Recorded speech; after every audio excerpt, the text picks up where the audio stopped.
We are going to talk about using a capo to make your chord playing a little bit easier.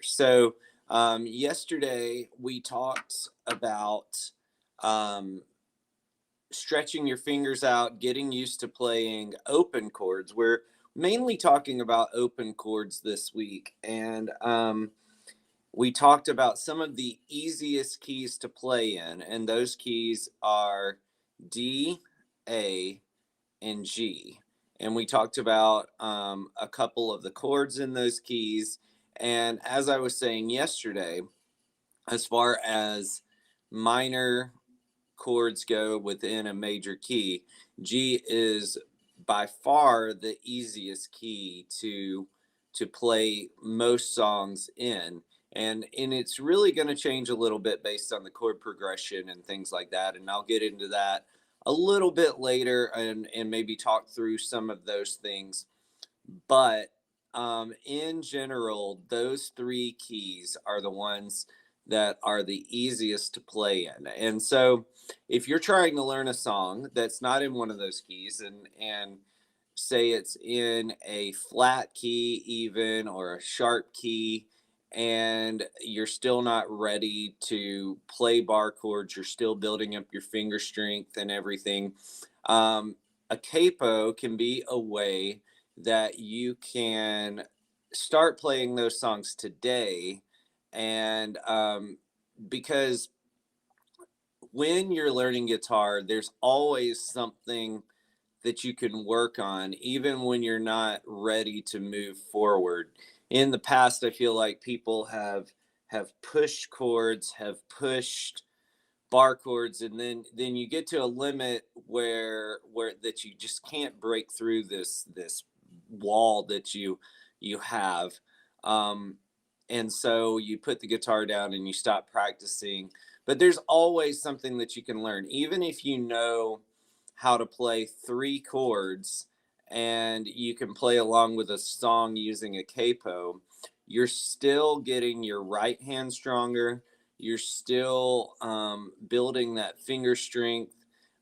So it's definitely worthwhile to learn this technique and learn how to use a capo to change keys. Now, there is a point where, like, maybe you want to try to move away from it. But if you're brand new and you're a beginner, then this is a great way to move your playing forward. So let's get started. What I wanted to do today is it's going to be pretty quick once I get started. But I wanted to just go through the keys and kind of tell you where, like, I'm going to go from fret 1 to fret 5, and I'm going to end on fret 5. And I'm going to tell you what keys you'll be playing in those three keys I was talking about. So I'll tell you what key you would be playing in D, what key you would be playing in A, and what key you would be playing in G with the capo. So let's get started. And I am going to, it's not down there right now. Right as this is being recorded. Later today, it'll be down there. So if you're watching the video right now, check back later today and I'll have a cheat sheet down there for you that will show you all of the stuff I'm about to go over. And I'll also have a link to this particular capo. I like it. It's not the most expensive, but it works great.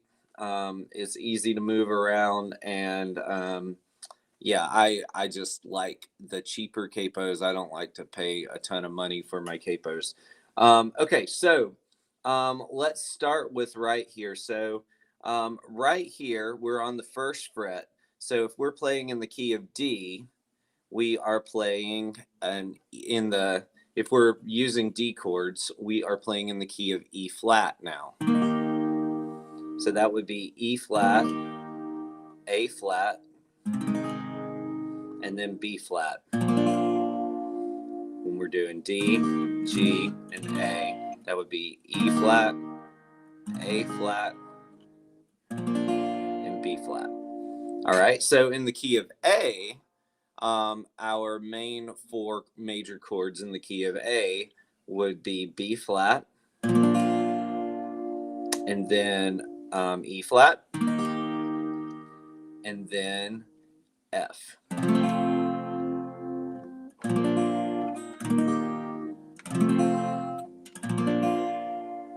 All right, and then when we're in the key of G would be A flat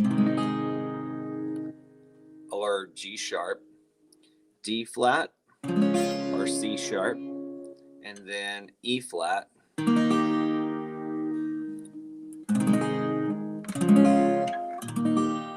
So that's with the first fret. If we move up to the second fret, in the key of D, we are now in, so this is now an E chord. Then this is an A chord. Then this is a B chord. So you're playing in the key of E now. All right, if you're playing A at this fret, you would be playing a B here. And then you would be playing an E here. And then an F sharp here. So when you play an A with the capo on the second fret, you're playing in the key of B. All right, and then finally G, you would be in the key of A. So you've got A, then D, then E. All right, and then if we move up again, so all of these are just going to go up a half step each time. All right, so now we're in the key of F if we play a D chord. So F, B flat, and then C. F, B flat, C. Then if we're in the key of A, we're playing C. So we're in the key of C, C, F, and then G. All right, and then finally, if we're in the key of G, if we're playing a G at this with this capo on the third fret, we've got a B flat right here. So B flat, E flat, and then F. B flat, E flat, F. So we're in the key of B flat right here. All right, and then move up. All right, so now we are in the key of F sharp when we play a D. So it would be F sharp, B, and then C sharp. And then if we play in A, we're in the key of C sharp or D flat. So we've got C sharp, then F sharp, and then G sharp. Or it would be D flat, G flat, and then A flat. And then if we're in the key of G right here, we would be B. We would be in the key of B, then E, then F sharp. And then finally moving on up to the 5th fret. When we go up to the 5th fret, we're going to play, when we play this D right here, we're going to be in the key of G. So you got G, C, and then D. G, C.